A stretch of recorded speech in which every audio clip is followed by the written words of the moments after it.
What's up guys, Teddy Striker here, and in this video we'll be talking about the Black Beast, Derrick Lewis.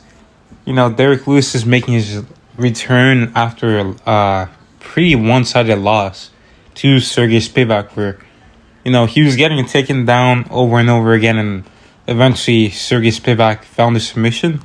It wasn't like Derrick Lewis didn't take that much damage in that fight, but it was more like damage in this kind of mentally, because it's kind of draining your confidence, knowing that you just couldn't do anything. That's the difference between grappling and striking. In striking, the better striker usually wins, but the thing is, there's always that one shot that it can always land, and it can be so unpredictable, and it doesn't matter how much better you are than someone, you can always still get hit, and there is always a chance for that danger to connect on you and flatten you out. But in grappling, you take away that element of surprise. It's kind of really you're controlling the opponent, and there's not really a high chance of you getting caught in this submission unless you do a huge mistake. But majority of the time in grappling, it's more controlled and more safe than on the feet. So it really shows who the better grappler is, every time you face him. But Derrick Lewis took some mental damage and damage to his ego a bit, but he didn't take some physical damage in there. Outside of that, he was relatively unscathed. He fought in February, and now he's coming back at UFC 291, and surprisingly, he's on the prelims. Now, is that just because, Derrick Lewis hasn't been doing as great lately? Or maybe the card is just crazy stacked because, every time Derrick Lewis has a fight night card, everyone's knows about it. Most people are watching it. And he's usually the main event of fight night cards. He's, even against some unknown guys, he's still gone and fought them in 5 rounders. But, now he's on the prelims, and maybe it's just, if I had to say it personally, I think it's just because of his current track record and maybe not getting as much wins. He's always going to be an exciting fighter because it's Derrick Lewis, but, it's his results aren't always going to be wins. But either way, he's coming back against this guy, Marcos Lima. He's also the same age as Derrick Lewis.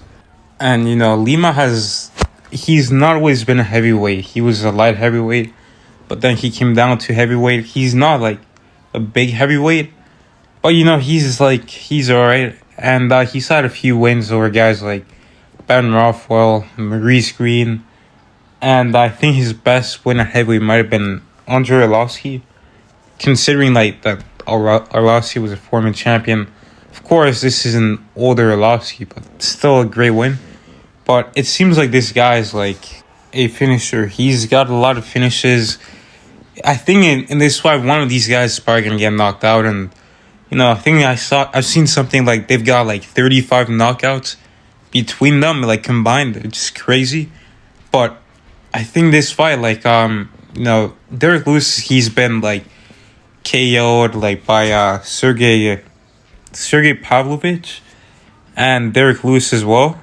And I wouldn't say that his chin is gone, but he's taking some concerning damage in his last 3 fights, going against another guy who's putting guys to knocking dudes out. Of course, at heavyweight he hasn't done that a whole lot, but he had some decent knockouts at light heavyweight. But I think that Derrick Lewis should be able to win this fight. I think that he done this thing where he switched camps, and if I'm not wrong, he might have gone back to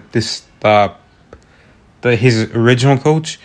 I think so. I could be wrong, but I'm pretty sure he got back with his coach.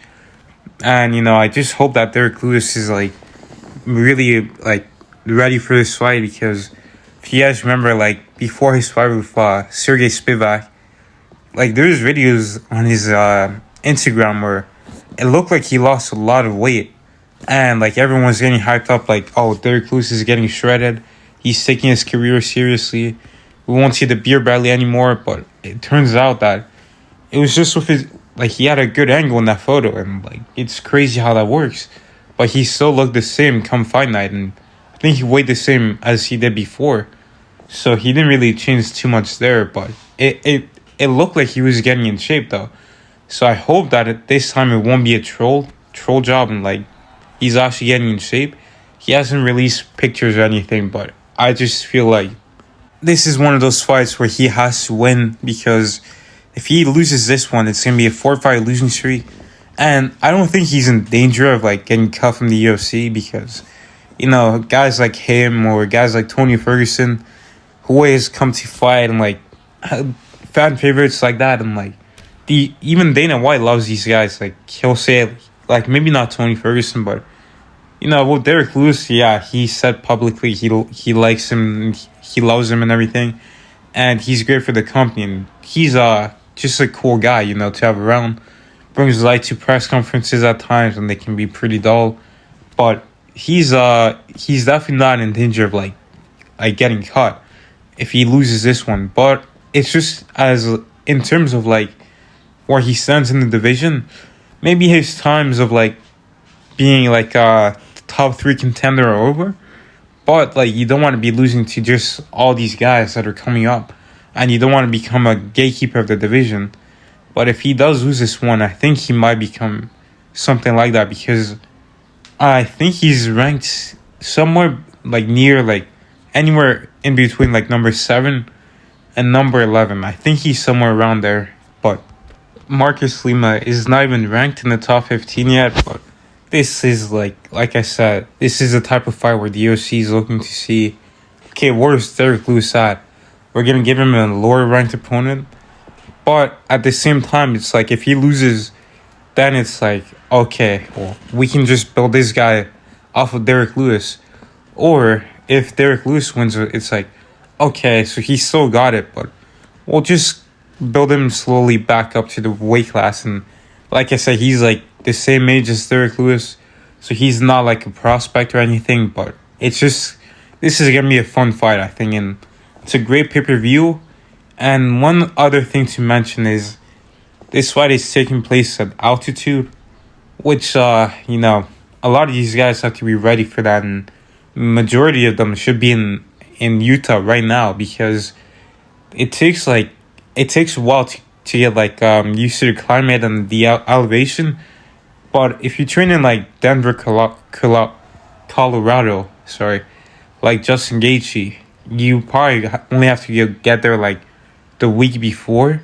Like if Justin Gaethje comes in like today, just Friday, and tomorrow Saturday, and then a week after that it's UFC 291. If Gaethje comes in like today, he's fine. But if a guy like Derrick Lewis, he comes in today, he's gonna be gassing out. The Marcus Lima, I don't know when he's gonna come there, or where he resides out of, because Derrick Lewis is in Houston, and in Houston, like I think the max elevation over there is like close to like 100, maybe a bit over 100, but in Utah it's like in the thousands, like I think 2,000 feet above seawater, something crazy like that. So a lot of these guys are going to be tired and fatigued, but I hope Derrick Lewis comes out there quite some time before. But, if he wins this fight, I would say, like, the best opponent that he could fight is either fight Jairzinho Rozenstruik, which I think he was supposed to fight him at some point, but that fight never happened. I think it would be a very exciting fight, to be fair. They're both strikers. I think on the technique side, you'd have to lean towards Rozenstruik, but Derrick Lewis has more power. I think Rozenstruik, he still has power, but it's not quite as devastating as Derrick Lewis's power. But it's still gonna be a great fight. I think they're ranked somewhere around each other. But yeah, I think that's gonna be a great fight. But if that fight doesn't come through, and if Derrick Lewis does win, I think he should fight Alexander Volkov in the rematch. Volkov is ranked above him, I think, by now. Volkov's last fight was against I think Alexander Romanov, and he beat him. And they're. I think he was looking for someone like up above, but I think if Volkov can come back and beat Derrick Lewis in a rematch, then like they would definitely have to give him a top contender. But for Derrick Lewis, I think it's good to see where he's at. But with a rematch, but we'll see what happens with that. But I hope Derrick Lewis comes out with a victory in this fight. He's always fun to watch, fan favorite, one of my favorite fighters to watch as well. And I think he's going to come out with a victory in this one. I think that the UFC gave him a nice layup over here. And I think he's going to get a first round KO. I could be very, very wrong. But for me, I just don't see this fight going past the first round. Two guys who like to go for it and like just beat down their opponents. Like, we'll see what happens. I think Derrick Lewis is going to come out this fight with his hand raised. But we never know in MMA, and Derrick Lewis's career has been a bit of a roller coaster, and it's only going down so far. But I hope he wins this fight.